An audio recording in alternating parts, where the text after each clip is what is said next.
ये सब आनंद के पल हैं। ये सब अनुभूति के पल हैं। ऐसा लगना चाहिए कि जैसे हम सभी प्रभु के समो शरण में बैठकर उनकी अमृतमय जिनवाणी का श्रवण कर रहे हैं।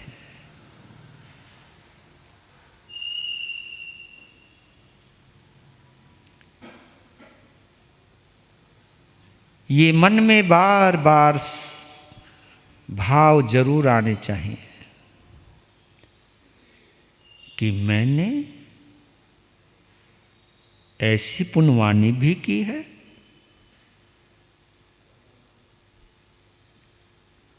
ऐसे पुण्य की अर्जना भी की है, ऐसा पुण्यार्जन किया है जिसकी बदौलत मुझे श्रुतदेव को अपने घर ले जाने का, अपने घर में रखने का, उस श्रुतदेव के माध्यम से देवाधिदेव प्रभु महावीर की भक्ति करने का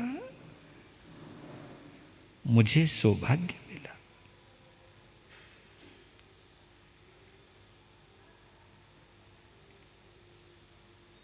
पुण्य राशि के अंदर ये सबसे जबरदस्त पुण्यवाणी है, जिस पुण्यवाणी के बदौलत मुझे श्रुतदेव के रूप में जिनवाणी को अपने घर ले जाने का,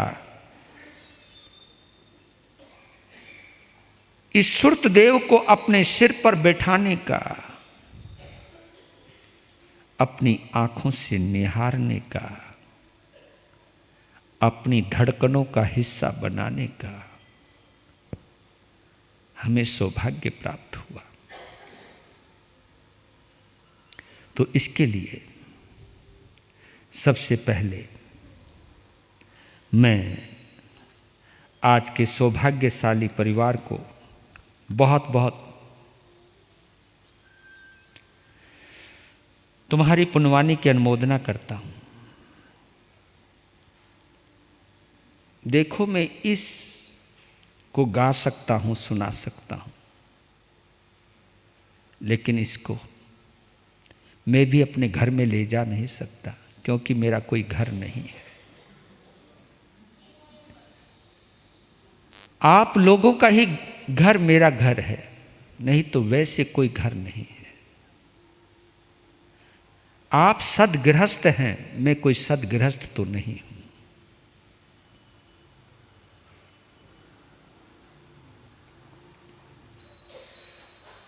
तो मन में ये अहोभाव अवश्य जागना चाहिए। इसलिए कहता हूं कि इसको ले जाते वक्त, इसको रखते वक्त, इसको देखते वक्त, इसको लाते वक्त, इसको समझते वक्त, इसको महसूस करते वक्त ये भाव जरूर आए, यार मेरी तो किस्मत खुल गई। लॉटरी तो छोड़ो, लॉटरी नाम बड़ा बदनाम है, ऐसा ऐसा नाम ना लिया करो। ये लॉटरी ठीक नहीं है। इस लॉटरी ने पता नहीं कितने बर्बाद कर दिए। ये लॉटरी नहीं है, ये तो अहोभाग्य है, सौभाग्य है। लॉटरी से दौलत मिलती है, अहोभाग्य से देवाधिदेव भगवान मिलते हैं।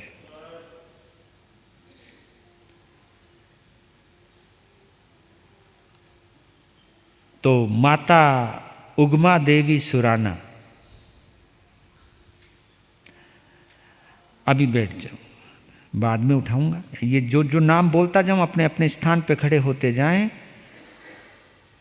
और श्री प्रकाश जी सुराना, हाँ ये तो उठ जाते हैं, अच्छे ढंग से उठ सकते हैं।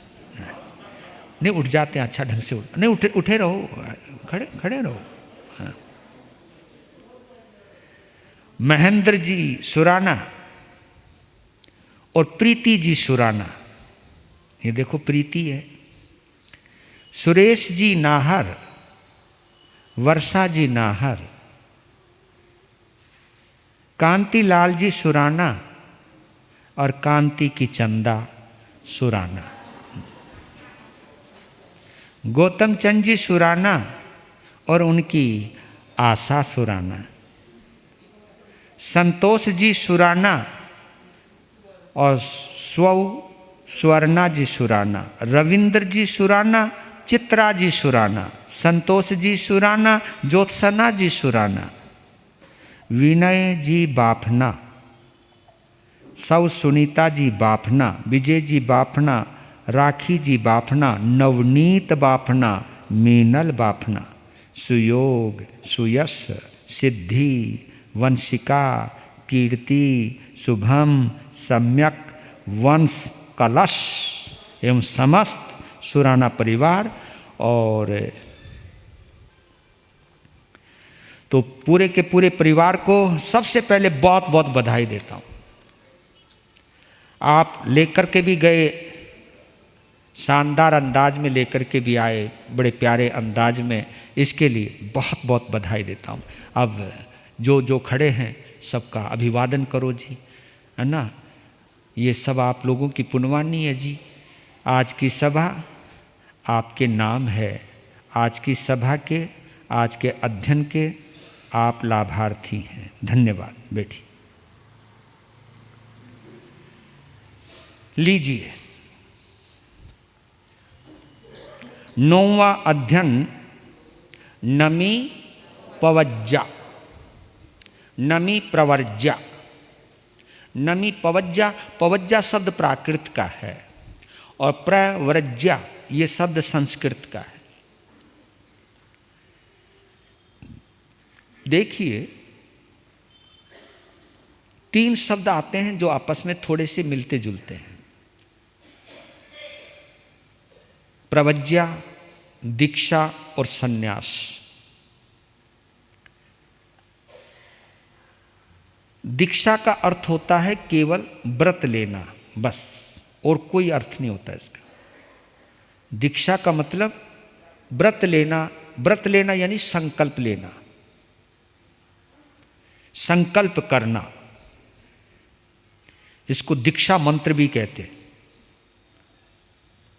दीक्षा यानी संकल्प लेना। सन्यास का मतलब होता है छोड़ना। सन्यास का मतलब छोड़ना होता है। कई लोग घर छोड़ते हैं, लेकिन असली मतलब होता है सन्यास का क्रोध, मान, माया, लोभ, राग, द्वेष, इनको छोड़ना या छोड़ने का अभ्यास करना, छोड़ने का प्रयास करना, इसका नाम है सन्यास। और प्रवज्जा का मतलब होता है ज्ञान, दर्शन, चरित्र रूपी मोक्ष मार्ग के ऊपर चलना, गमन करना, उस पथ का पथिक बनना, ये प्रवज्जा शब्द। तो जैन शासन में प्रवज्जा शब्द सबसे ज्यादा प्रचलित है। वैसे तो दीक्षा भी बड़ा प्रचलित शब्द हो गया है। सन्यास सनातन मान्यता के अनुसार आता है, लेकिन जैन शासन का जो प्रॉपर शब्द है वो है प्रवज्जा। ये जैन शासन का प्रॉपर शब्द है, क्योंकि प्रवज्जा के अंदर सांसारिक प्रवृत्ति को छोड़ना होता है, ज्ञान, दर्शन, चरित्र में रमण करना होता है, गमन करना होता है, चलना होता है। यह है प्रवज्जा शब्द, इसलिए नमी पवज्जा। और यह अद्भुत है। इसके इतिहास के पन्नों को अगर मैं पलटता हूं, हो सकता है ये कहानियां आप सभी को याद हो, चल रिवाइज हो जाएगी। नहीं तो, क्योंकि मेरी भावना में भी आता है एकत्व भावना नमी राज ऋषि ने भाई, ऐसा बोलते हैं। लेकिन इसका इतिहास पता है आप लोगों को? नमी राजा किसके बेटे थे ये पता है? चलो नहीं, ज़्यादा मैं उलझाऊंगा नहीं आपको, सीधा ले चलता हूं आपको। अवंती जनपद उस समय की बात है, वहां सुदर्शन नामक नगर, उस वक्त उस सुदर्शन नामक नगर पर मणिरथ नाम के राजा राज्य किया करते थे। उनके छोटे भाई का नाम है युगबाहु, जो युवराज पद पर हैं। एक भाई राजा है, एक भाई युवराज है।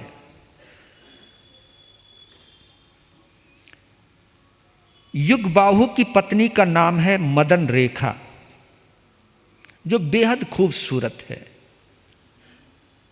जेठ होते हुए भी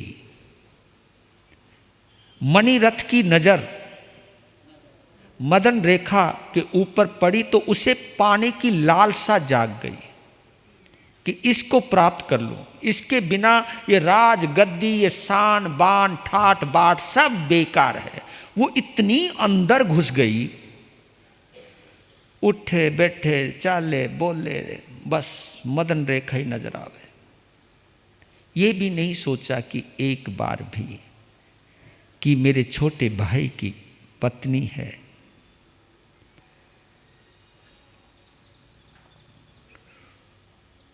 तो मदन रेखा को प्रभावित करने के लिए एक दो बार प्रेम पत्र भी लिखे उसने, कई चीजें भी भिजवाई, कई संदेश भी भिजवाए कि तू एक बार मुझे स्वीकार कर ले, ये मेरी जितनी भी रानियां मैं सबको छोड़ दूंगा, तुझे ही सर आंखों पे रखूंगा। पता नहीं क्या क्या जो भी उसकी तरफ से प्रयास होना था प्रयास हुआ, लेकिन समस्त प्रयास विफल होते चले गए। बड़े बड़े जेवर आभूषण भेजे, सब वापस लुटा दिए। कहा कि क्या बात करते, मन से भी कोई भाव नहीं। और आदमी के अंदर एक गलती होती है, कोई किसी को ज्यादा ठुकराता है तो और आकर्षण आ जाता है उसमें। यूं नहीं कि कोई दूसरा भाव नहीं दे रहा तो चलो छोड़ तो दो, तो ना, चाहे इसके लिए देवदास बनना पड़े।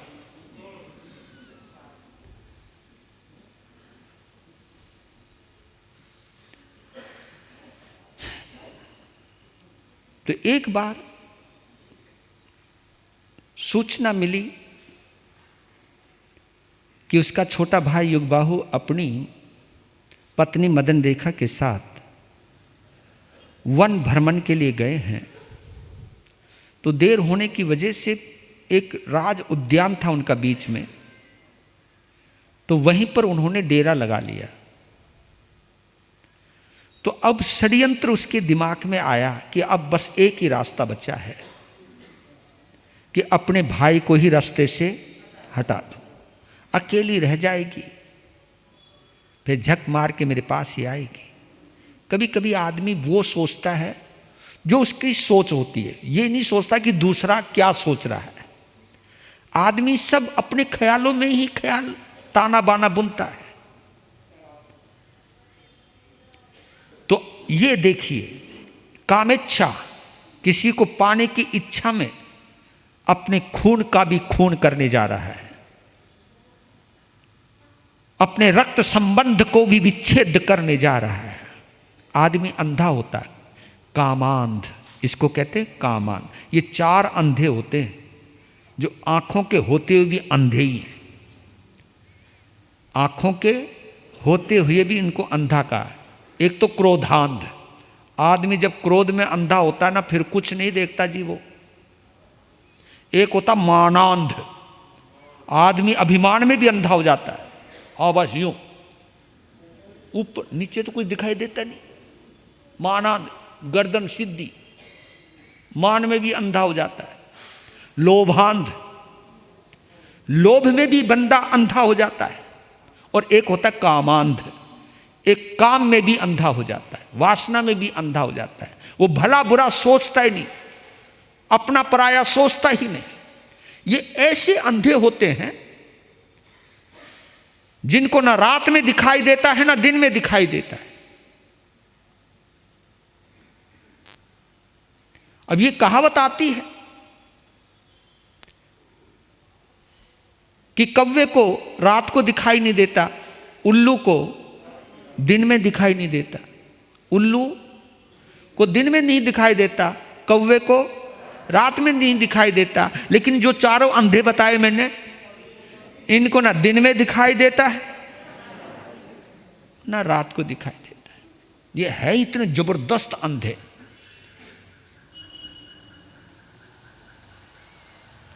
पहुंच गया योजना बनाकर उद्यान के बाहर, सूचना भिजवाई कि तुम्हारे बड़े भाई आए हैं, मुझे प्यास लगी है, मुझे पानी पिलाओ। वो देखो इतना विनयवान, अपनी मदन रेखा को छोड़ के कहा कि मुझे जाना है, तू रुक, मैं पानी पिला के अभी आता हूं। वो कहा कि इस समय क्यों जा रहे हो, सेवक को बोल दो। नहीं नहीं नहीं, मेरे बड़े भाई हैं। वो रोकती रही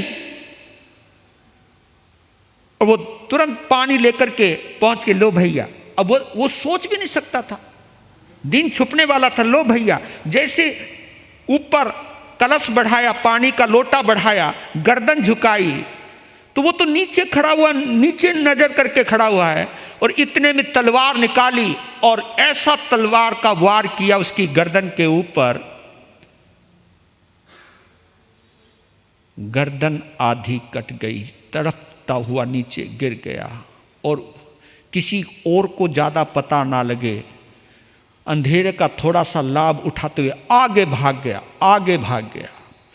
इधर अंधेरा हो गया, उधर से क्या होता है कि घोड़े का पांव एक नाग की पूंछ के ऊपर पड़ गया।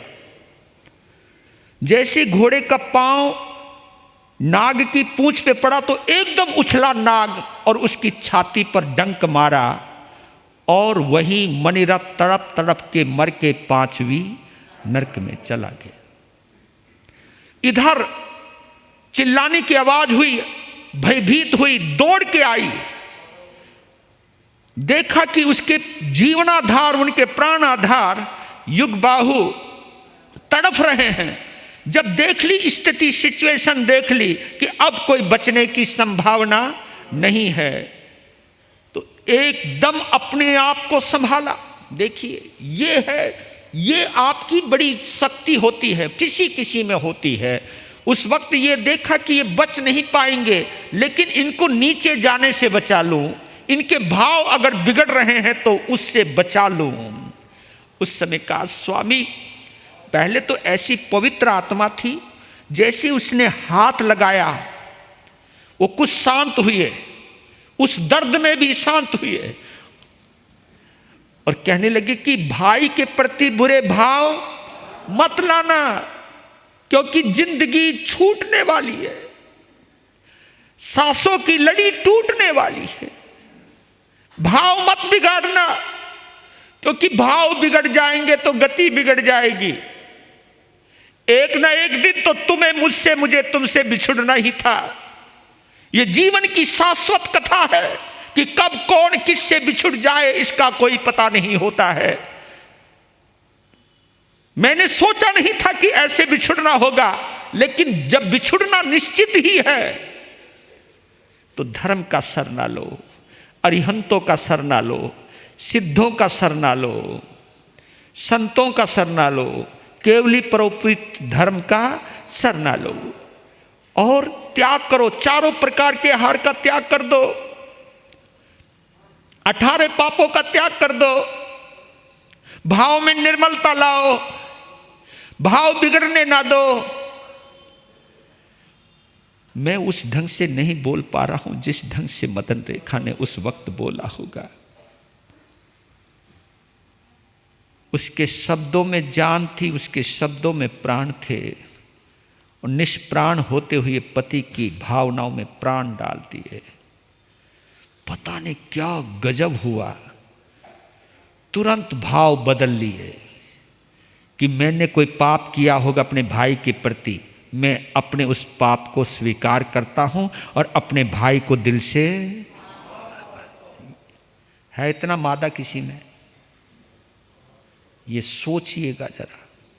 लेकिन जो आत्मा को जानता है, जो कर्म को जानता है, जो धर्म को मानता है, जो आत्म स्वभाव को जानता है,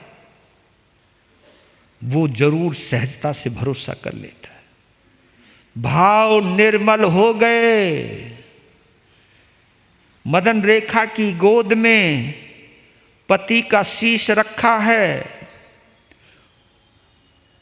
युगबाहु के हाथ जुड़े हैं, सिर के ऊपर हाथ फेर रही है, अरिहंतों का सर ना लो, मेरा भी मोह छोड़ दो, मेरा कुछ नहीं होगा, मेरी चिंता मत करो, मेरी चिंता मत करो, सहजता हो जाओ। सहज हो गए, प्राण निकल गए। एक ही रात में दोनों भाई, एक 5वें देवलोक में गया और एक 5वीं ब्रह्म देवलोक में गए। वो 5वें देवलोक में गए। ये देखिए, और वो देवलोक में किसकी वजह से गए होंगे?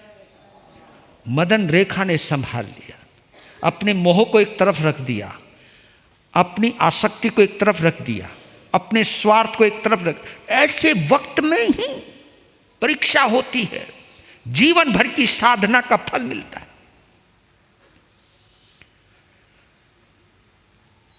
जब पति मृत हो गए, उनको ऐसे ही वहीं छोड़कर जंगल में निकल गई अकेली। इसके लिए भी कलेजा चाहिए। और उस वक्त मदन रेखा पेट से थी, गर्भवती थी, जंगलों में रही, अपने गर्भ की पालना की, वहीं का फल खाया, वहीं का पानी पिया। जंगलों के गहरे जंगलों में जीना शुरू किया और जंगल के बीच में एक बच्चे को उन्होंने उस वक्त कोई भी उसके पास नहीं था। उस वेदना को कितने ढंग से सहन किया होगा। एक ही प्रार्थना की कि मुझे बेहोश मत करना। मैं बच्चे को बेहोशी में इस तरह पड़ा हुआ नहीं देखना चाहती। और साथ दिया किस्मत ने, बच्चे को जन्म दिया होशो हवास में। पास में सरोवर था, बच्चे को साफ किया, खुद ही साफ किया, साड़ी का एक पल्ला फाड़ा, साफ करके उस बच्चे को उसके अंदर डाला और एक पेड़ के ऊपर बांध दिया। फिर अपने शरीर की शुद्धि करने के लिए सरोवर में गई, जल में गई। उसी वक्त एक हाथी आता है, उस नहाती हुई मदन रेखा को अपने सूंड में लपेटता है और ऊपर उछाल देता है। संयोग से, ये देखो क्या चीज चलता है, क्या नजारा होता है। संयोग से उसी वक्त एक मणिप्रभ नाम का विद्याधर अपने विमान से उधर जा रहा था। जैसे वो ऊपर आई, तुरंत उसने लपक लिया, उसको अपने विमान में रखा। उसकी खूबसूरती देखकर उसका दिल भी बेईमान हो गया। जा रहा था उधर, अपने विमान को वापस मोड़ा तो मदन रेखा ने सोचा कि ये बंदा कोई मेरे लिए तो आया नहीं था, जा तो ये कहीं और था, रास्ते में मैं मिली। ऐसे वक्त पर हिम्मत रखना, और ये हिम्मत ऐसे नहीं आती। ये हिम्मत आती है शांतता से। किससे? शांतता से। अगर वो भयभीत होती या वो उत्तेजित होती तो ये विचार उसके अंदर बिल्कुल नहीं आ पाते। उसने कहा कि आप किधर जा रहे थे, वापस क्यों जा रहे हो? उस समय कहा कि देवी, मेरे पिताजी ने दीक्षा ली है, मैं उनके दर्शन करने के लिए जा रहा था, तो हमको भी तो दर्शन कराओ ना। अब उसके दिमाग में आया कि इतने प्यार से बोल रही है, तो आदमी में एक फितरत होती है कि जब तुम प्यार से बोलती हो तो सोचते कि कर लो, जो कहे वो कर लो, क्या पता इनका काम मन मर्जी का हो जाए तो हमारे प्रभाव में आ जाए। तो सम्यज्ञता थी उसकी। उसने इतने प्यार से बोला कि जब गुरुदेव के दर्शन करने जा ही रहे थे,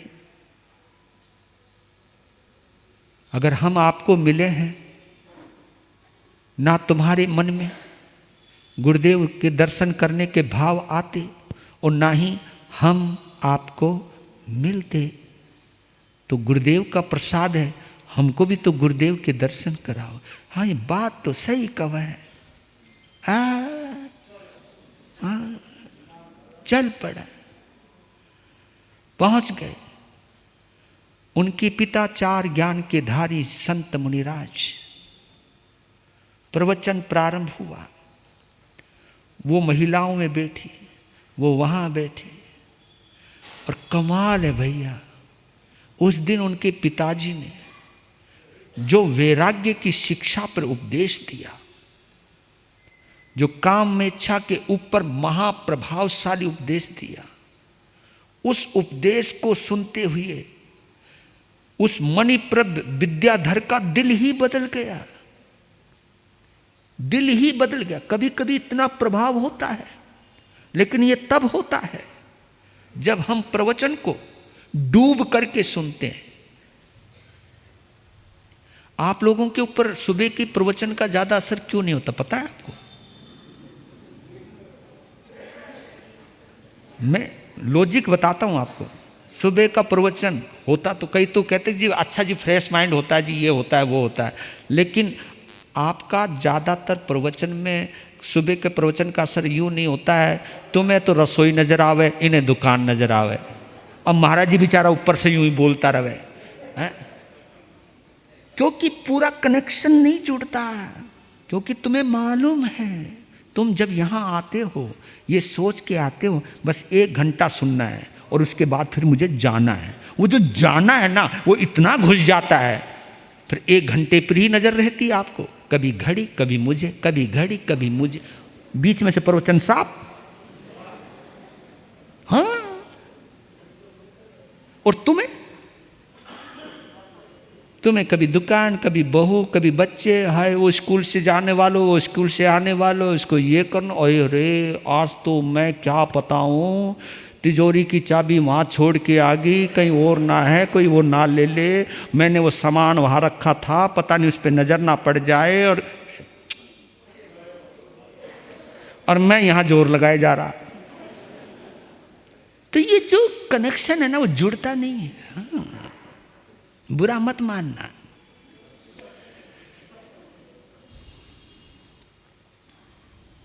और मेरे में इतना प्रभाव है नहीं, मैं भी अपनी कमी बताऊं। नहीं, जो प्रभाव तीर्थंकरों का होता है, बताऊं, तीर्थंकर के सभा में जाने के बाद बंदा बाहर की दुनिया को बिल्कुल भूल जाता है। और इतनी तो ताकत बाहर में है नहीं। वैसे लगाता तो रहता हूं जोर, पर लेकिन कोई बात नहीं, ठीक है, मुझे अपनी औकात का पता है। हाँ। तो उस प्रवचन देखिए, भाव बदल गए। नहीं तो आप ये देखिए, गौर करना आप, मणिप्रभ के अंदर अगर मदन रेखा छिपी हुई रहती और प्रवचन वो सुन रहा होता, आधा मदन रेखा में रहता, आधा प्रवचन में रहता, तो बदल पाता? वो बदल नहीं पाता। प्रवचन का इतना मार्मिक प्रभाव पड़ा है मणिप्रद के ऊपर, उसका दिल बदल गया। जिसको वो महारानी बनाना चाहता था उसमें उसे अपनी बहन नजर आने लगी। ये प्रभाव होता है, ये जादू होता है दिल से सुनने का। इतने में क्या हुआ, प्रवचन पूर्ण हो ही गया। इतने में एक देवता अपनी देव संपदा के साथ वहां प्रवेश करता है। एक तरफ 4 ज्ञान के धारी मुनिराज बैठे हैं, दूसरी तरफ वो देवता उनको वंदन ना करके मदन रेखा को नमस्कार करता है। मणिप्रभ सोचने लगा, लगता है देवता का दिमाग खराब हो गया। वो हंसने भी लगा और सोचने लगा ये बंदा है क्या है, अपने आप को देवता कहता है। गुरु महाराज को छोड़कर एक औरत को, वो सोच ही रहा था। तो 4 ज्ञान के धारी थे मुनिराज, मनप्रिय ज्ञान के धारी थे। तब कहते मणिप्रभ, मेरे से ज्यादा उपकार इस महिला का है। ये जाने वाला नरक में था, लेकिन इसको स्वर्ग का रास्ता अगर किसी ने दिखाया तो इसने दिखाया। ये इनके देव बनने से पहले इनके पति युगबाहु के रूप में थे। आज उनको बंधन करने के लिए, जैसे उनको ज्ञान हुआ कि क्या जादू था उस मैत्री भाव का, क्या जादू था उस चारों शरणों का, क्या जादू था उस संलेखना का, उस प्रवचन का, उस वक्त बोली गई वाणी का, जिसकी वजह से मेरे भाव निर्बल हो गए। और उस भाव का प्रभाव था कि मैं देवलोक में आया। तो अपनी कृतज्ञता ज्ञापित करने के लिए आए और हाथ जोड़ के खड़े रहे। कहा कि नमन करता हूं मदन रेखा, तुम्हें मेरे लायक कुछ सेवा हो तो बताओ। तो उससे पहले, देवता के आने से पहले ही उन 4 ज्ञानधारी मुनिराज से पूछ लिया था कि मैंने एक बच्चे को जन्म दिया था, उसका क्या हुआ। तब कहा, हे मदन रेखा, मिथिला नरेश पदम रथ घूमने के लिए उधर आए थे और उन्होंने और वहीं पर पहुंच गए। देखो जिंदगी कहां से कहां लेकर के आती है और किसके लिए लाती है। तो वहां पहुंच गए जहां आपका बच्चा पेड़ पर बंधा हुआ था। उसको देखती पता नहीं उनमें कितना प्यार आया। और पदम रथ के कोई औलाद नहीं थी, कोई संतान नहीं थी। और पदम रथ और नमी पिछले जन्म के सगे भाई थे। पिछले जन्म में वो भाई भाई थे, अब वो पिता पुत्र के रूप में तब्दील हो गए। और उसका तो वहां जन्मोत्सव मनाया जा रहा है, उसकी महिमा गाई जा रही है। तो मदन रेखा ने सोचा कि बच्चा सुरक्षित जगह पर पहुंच गया। तब वो कहती है कि मुझे किसी साध्वी के पास ले जाओ, मैं उनके चरणों में रहकर के साध्वी जीवन अंगीकार करना चाहती हूं।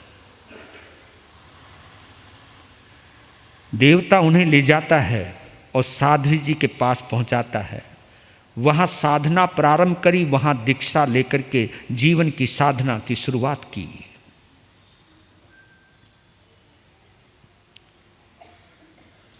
और इधर पदम रथ ने नमी, उस बच्चे का नाम नमी कुमार रखा। क्यों रखा? इसलिए रखा कि जैसे ही उसके कदम घर में पड़े तो पदम रथ के जितने भी दुश्मन राजा थे, जितने भी विरोधी थे, वो सब उसके सामने झुक गए, नत हो गए। कदम रखते ही, घर में आते ही तो ये चमत्कार देखा। तो इस चमत्कार से चमत्कृत होकर, इस चमत्कार से प्रभावित होकर उन्होंने अपने बच्चे का नाम नमी कुमार रखा। नमी कुमार, कि जिसके आने से मेरे दुश्मन झुक गए, नम गए। तो नमी कुमार उसका नाम रखा। जब वो बड़ा हुआ, योग्य हुआ, उस वक्त बड़ी जबरदस्त मानसिकता हुआ करती थी। आजकल के इस पंचम आर्य में ये कोई मानसिकता नहीं।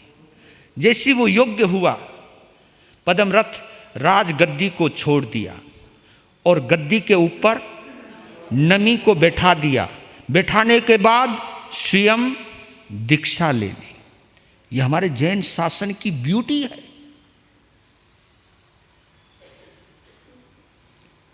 नमी को राजा बनाकर खुद को दीक्षित किया। फिर नमी राजा ने 108 राजकुमारियों के साथ उसका विवाह हुआ। 108 उसकी रानियां बनी। किसकी? नमी राय की, नमी राजा की। अब वो नमी कुमार से नमी राजा हो गए। एक बार ऐसा हुआ कि उसके पास एक हाथी था, श्वेत हाथी, गंध हस्ती, बड़ा प्यारा था, बड़ा सुंदर था, सफेद रंग का था, बेहद खूबसूरत। वो विशेषता थी उसकी। वो बिरच गया किसी बात पर, गंध हस्ती था, मस्ता गया, थोड़ा सा बाहर निकल गया और बाहर निकलते निकलते वही सुदर्शन नगर की सीमा पर पहुंच गया। तो वहां पर चंद्रयश राजा है। उस वक्त चंद्रयश राजा है, तो उसने उस सफेद गंध हस्ती को पकड़ लिया और अपने हाथीशाला में पहुंचा दिया। और खोजबीनों ने, जासूसों ने पता लगा लिया, नमी राजा को बताया कि आपका गंध हस्ती सुदर्शन नगर चंद्रयश के पास पहुंच गया है और उन्होंने उसके ऊपर कब्जा कर लिया है। तो एक पत्र भेजा कि मेरे प्रिय, मैं आपसे निवेदन करता हूं कि वो हाथी मेरा है और मेरा हाथी मुझे लौटा दीजिए। अब चंद्रयश को अकड़ आ गई। उसने एक पत्र लिख दिया कि लगता है राजन आपको राजधर्म का पता नहीं। उस समय राजधर्म यही होता होगा, बस जिसका कब्जा उसका ही कब्जा, जिसने कब्जा लिया वो चीज उसकी हो गई। तो कहा कि मैंने तो कहा नहीं था तेरे हाथी को मेरे पास आ, वो खुद आया तो मैंने अपना लिया बस। अगर ज्यादा ही शौक है तो तेरी बाजुओं में दम हो तो ले जा। अब चुनौती आ गई और नमी राजा की बाजुओं में क्या, उसकी पुनवानी में ही दम था। कहा कि ठीक है, मैं चाहता नहीं था कि हाथी के पीछे युद्ध हो, लेकिन अगर तुमने मेरी बाजुओं को ललकारा है, उसमें ऐसी ऐसी बातों पे युद्ध हो जाते थे। हाँ, मुझे तो लगता है पहले के राजा लड़ने को ही तैयार रहते थे, और तुम्हारे यहां पे भी यही रहता होगा मामला, लड़ने को ही तैयार रहते थे, यूं नहीं कि मामला निपटा ले।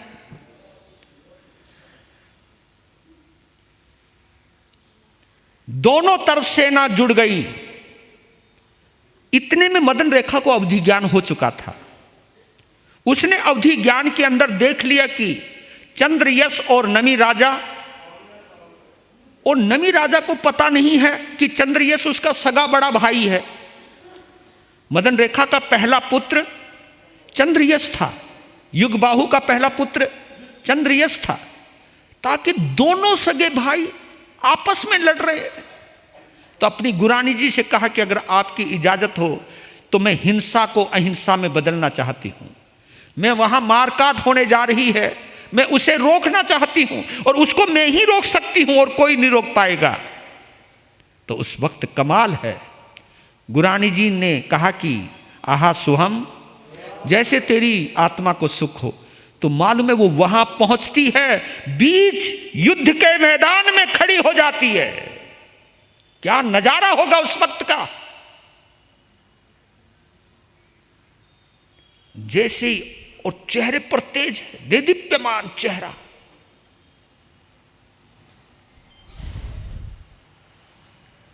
तब वो कहती है कि क्यों लड़ रहे हो चंद्रयश, पहचाना मैं तुम्हारी संसार पक्ष की मां हूं। हां माते, और फिर बंधन किया। आप बीच में,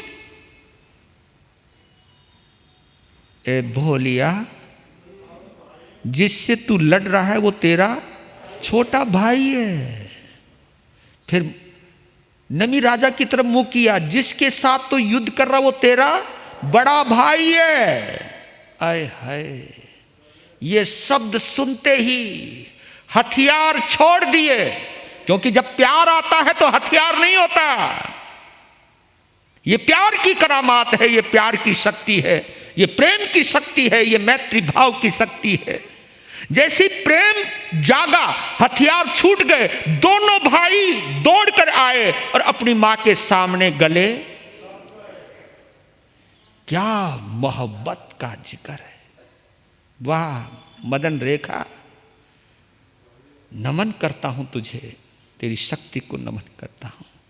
और चंद्र यश इतना ग्लानि से भर गया कि एक हाथी के पीछे मैं अपने भाई के साथ युद्ध करने चला था। और उस समय आप ये देखिए उस मदन रेखा की क्या करामात रही होगी ना। मरते हुए घायल पति के अंदर भी प्रेम का संचार कर दिया था, नहीं तो ये वक्त बहुत।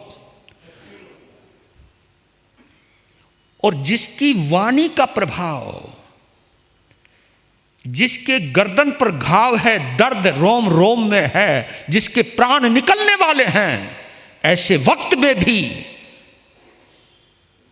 अगर अंदर का उद्वेलन शांत हो जाए तो वाणी का तो जबरदस्त जादू तो रहा होगा। और वो तो भाई भाई थे। तो चंद्रयश को ग्लानि हुई, कहा माते मैं इसे हाथी ही नहीं, मैं अपना राज्य भी दे रहा हूं, मैं स्वयं दीक्षा ले रहा हूं। तो स्वयं दीक्षा ली चंद्रयश ने। इस प्रकार नमी राजा दो मिथिला का और सुदर्शन नगर का राजा बन गया। समय बीतने लगा, तो समय बीतने लगा तो समय बदलने में देरी कहां लगती है। हाँ, तो उनके शरीर पर दहा ज्वर का रोग का आक्रमण हुआ। दहा ज्वर, वो ज्वर, वो बुखार जिसमें सारा शरीर जलने लगता है, आग में तपने लगता है।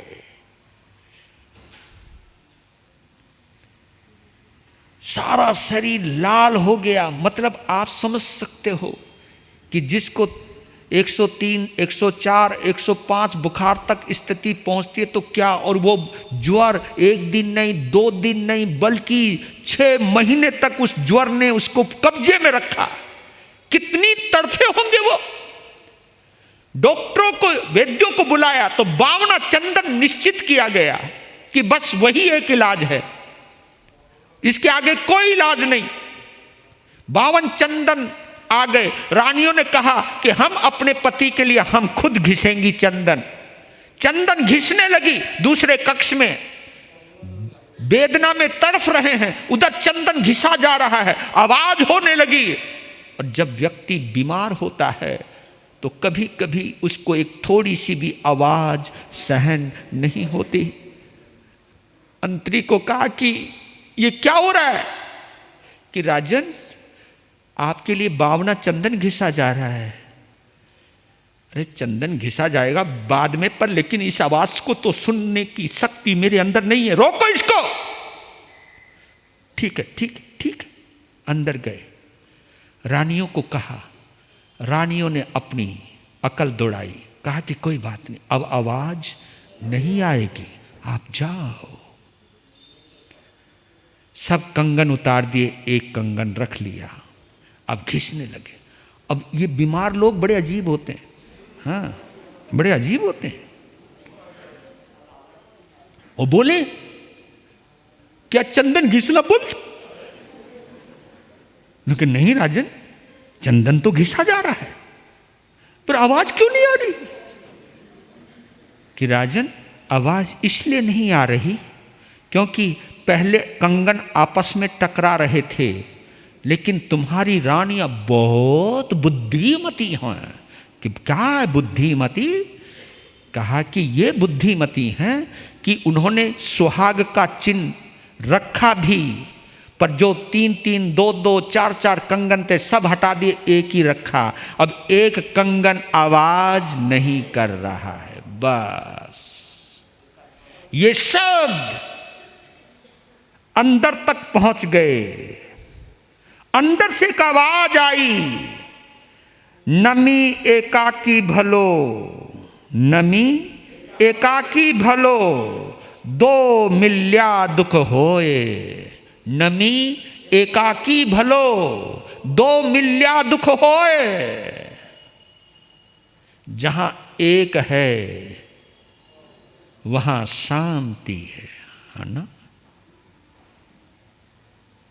अगर मैं अकेला होता, बिल्कुल अकेला, बंद कमरे में, कोई शोर मचाता मैं?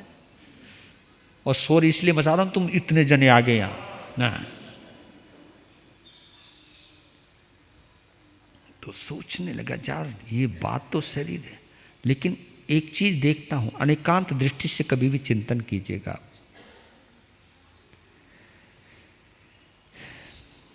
ऐसा इस दुनिया में कोई भी व्यक्ति नहीं है जो समूह में ना हो। कोई भी ऐसा व्यक्ति नहीं है जो समूह में ना हो, और कोई भी ऐसा समूह नहीं है जिसमें कोई एक ना हो। ऐसा कोई समूह भी नहीं है जिसमें कोई,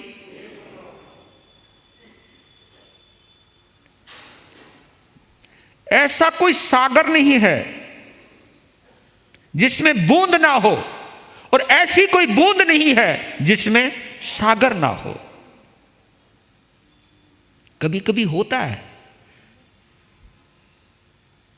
अगर गहराई में जाओगे आप, विचार करोगे, कोई तुमसे पूछे, एक बार एक जज ने जिद कर ली, भाई अपराधी को कहा कि जवाब केवल एक ही अक्षर में देना, या तो हां में दो या ना में दो, बस ये दो शब्द नहीं बोलने, या तो हां बोल या ना बोल। अपराधी ने कहा, जज साहब एक शब्द में कैसे दूं, बस जो बोलूं उसका एक ही उत्तर होना चाहिए। कि एक उत्तर नहीं होता है, एक उत्तर नहीं होता है, एक उत्तर दूं कैसे, क्यों नहीं होता है? उन्होंने कहा चलो बात सुनो, मैं तुमसे ही पूछ लेता हूं, आप एक ही शब्द में उत्तर देना, हां या ना में। जज ने बोला हां मैं दे सकता हूं। मैं पूछूं? उन्होंने पूछ। क्योंकि क्या जज साहब आपने अपनी पत्नी को पीटना बंद कर दिया है?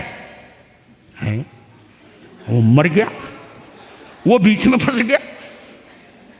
वो बोला यार ये क्या, अगर मैं कहूं बंद कर दिया तो इसका मतलब मैं पहले पीटता था, अगर मैं ये कहूं कि बंद नहीं किया तो यानी घरवाली पिट रही है। यार यार बड़ा चक्कर में डाला। तो मेरे बंधु, इसलिए अनेकांतवाद लेकर के आए भगवान, कि हर बात के कई कई जवाब होते हैं। दो में दुख भी है, दो में सुख भी है, दो में दुख भी है, दो में सुख भी है। हमारा ये जो शरीर है पुद्गल युक्त आत्मा है, पुद्गल युक्त। हाँ, आपको मैं अकेला पुद्गल भी नहीं कह सकता और आपको अकेली आत्मा भी नहीं कह सकता। आप आत्मा की दृष्टि से अकेले भी हो और पुद्गल की दृष्टि से आप दो भी हो। तो ये जीवन के अंदर चलता है। आत्मा परमात्मा जब आपस में मिलते हैं वो दो भी होते हैं, फिर एक हो जाते हैं। इसके सब अनेकांत रूप होते हैं।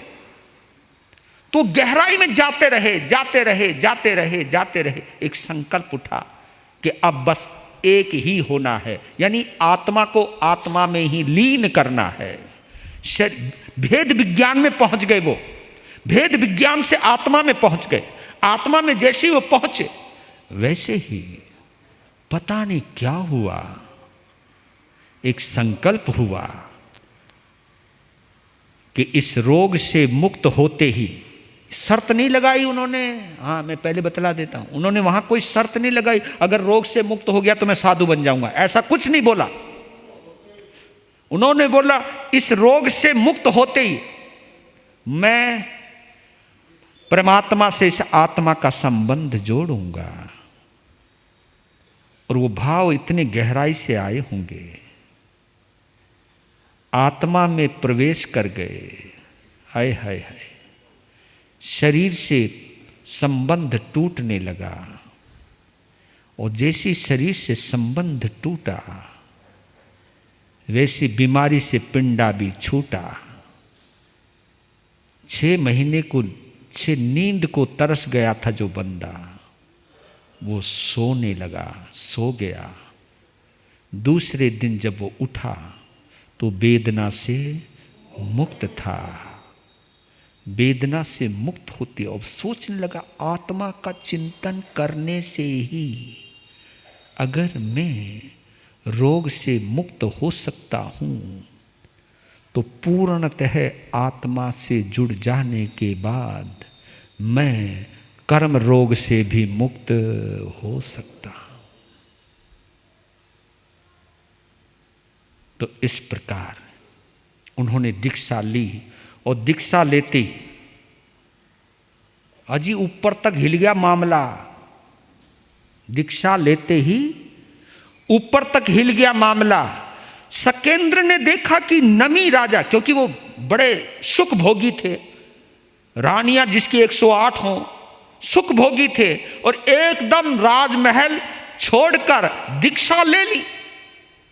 तो आप ये देखिए कि देवता जो होता है वो 3 ज्ञान का धारी है।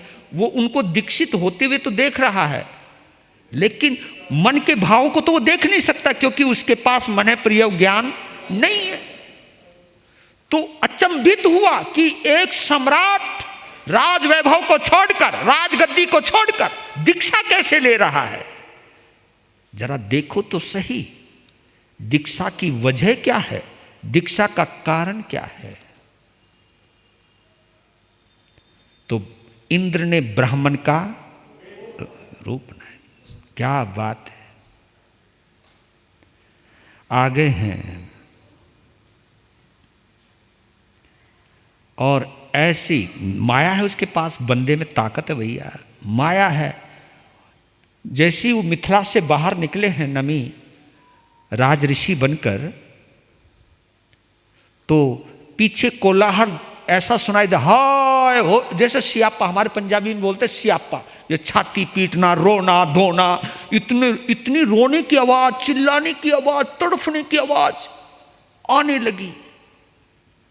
तब कहा, राजन आपके जाने से जब इतना विलाप हो रहा है, इतना आर्तनाद हो रहा है, इतना लोग दुखी हो रहे हैं, आपके बिना इतने बेचैन हो रहे हैं, तो इनको छोड़कर क्यों जा रहे हो, कुछ दया करो। देखो अंदर तक जा चुके थे, तब वो कहने लगे हैं, बड़ा जवाब बड़े सुंदर तरीके से दिया उन्होंने, कि इनमें से कोई भी मेरे लिए नहीं रो रहा है। ये क्या बोल रहे, सब रो रहे हैं आपका नाम ले लेकर के, कि नहीं, पहले एक बहुत बड़ा वृक्ष था, उस वृक्ष पर अनेकों पक्षियों का घोंसला था, और वह वृक्ष छायादार भी था, फलदार भी था। अब एक ऐसा तूफान आया कि उस तूफान के अंदर वो वृक्ष जड़ सहित उखड़ गया, गिर गया। जिनके घोंसले थे, घोंसले टूट गए, फल टूट गए, घोंसला बिछुड़ गया। ये जितने सब रो रहे हैं, या तो अपने घोंसलों के लिए रो रहे या फलों के लिए रो रहे। अब हमारा क्या होगा, अब हमारा क्या होगा। सब अपने अपने स्वार्थ को रो रहे हैं, कोई मेरे लिए। हाँ, ये तुम भी जोश लो, ये तुम सब सोच लो। ये जो हाय हाय करो ना, मैं तो कभी कभी सोचता हूं, कमाल की बात है, जीते जी जी तुम्हें ना देखूं तो दिल को चैन नहीं आता, मैं थारे बिना जी नहीं सकता, मैं थारे बिना जी नहीं सकती। अरे यार, बंदा मरते ही बोलते कि उठाओगे कब, मरते ही। जिसको देखे बिना चैन नहीं आता था, अब उसे देखने का दिल नहीं करता। अब तो डर लगे। मरने के बाद जिस कमरे में मुर्दे को रखा जाता है, वहां जाते हो तो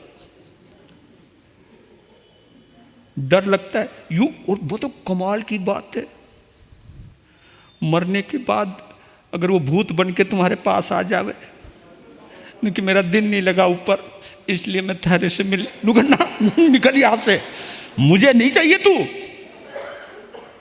आप ये सोचो तो सही जब। तो भैया सब जीते जी का खेल है ये सारो। कहा कि कोई नहीं रो रहा हमारे लिए, सब अपने अपने स्वार्थ को रो रहे हैं। फिर कहा कि जाने से पहले नगर की सुरक्षा तो कर दो। कहा कि मैंने अपनी श्रद्धा नगरी की पूरी तरह सुरक्षा कर ली है। मैंने संन्यास आश्रम में प्रवेश कर लिया है। मैं सत्य से जुड़ गया हूं, असत्य से, क्योंकि ये दुनिया जितनी है वो असत्य है। मैं असत्य से हट गया हूं, सत्य से जुड़ गया हूं, इसलिए उसका नाम है संन्यास। संन्यास का मतलब जानते हो आप? जिसका सत्य पे विश्वास है। न्यास ट्रस्ट को कहते, न्यास ट्रस्ट को कहते, उसको न्यासी भी कहते, ट्रस्टी, और ट्रस्ट न्यास को कहते हैं। यहां नाम जुना है सत्य जमा न्यास, दोनों शब्दों को जोड़ के बना संन्यास, यानी जिसका सत्य में विश्वास है तो भी संन्यास। क्योंकि जब हम सच्चाई को जान जाते हैं, वास्तविकता को जानते हैं, इस शरीर के धर्म को जान जाते हैं, संसार के धर्म को जान जाते हैं, संसार की सच्चाई को जान जाते हैं, फिर वो संसार में नहीं रहता है। जब तक हम बहकावे में हैं, मोहनीय कर्म के प्रभाव में हैं, तभी तक ये दुनिया हमें सुहानी लगती है, मनभावनी लगती है, लुभावनी लगती है। पर लेकिन जैसे ही हमारा सत्य से साक्षात्कार होने लगता है तो ही हमें वैराग्य होने लगता है कि बस मेरी जिम्मेवारी मिथिला की सुरक्षा की नहीं है।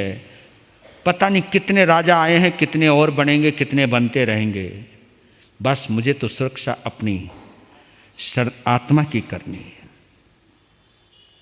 फिर कहा कि दीक्षा होने से पहले कोई ऐसा मकान बना लेते जहां बुढ़ापा काट लोगे।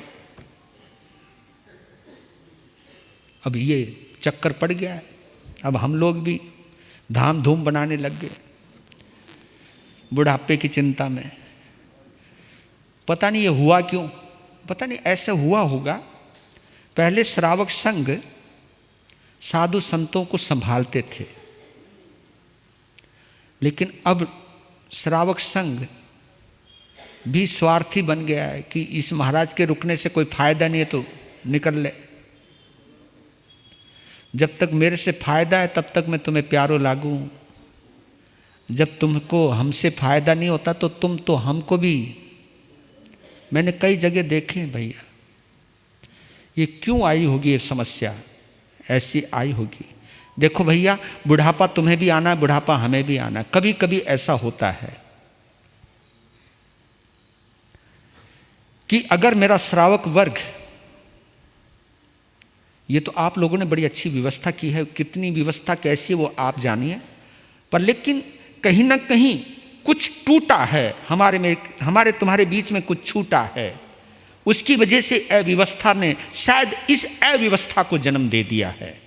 अगर इसके ऊपर मैं कुछ ज़्यादा नहीं बोलना चाहता हूँ, यही समझाना चाहता हूँ कि संत में या तो सहनशीलता कम हो गई है, या ये सोचने लग गए हैं कि आखिरी वक्त कैसा जाएगा, किस तरह का जाएगा, इसके ऊपर कोई दूसरा ध्यान देगा या नहीं देगा।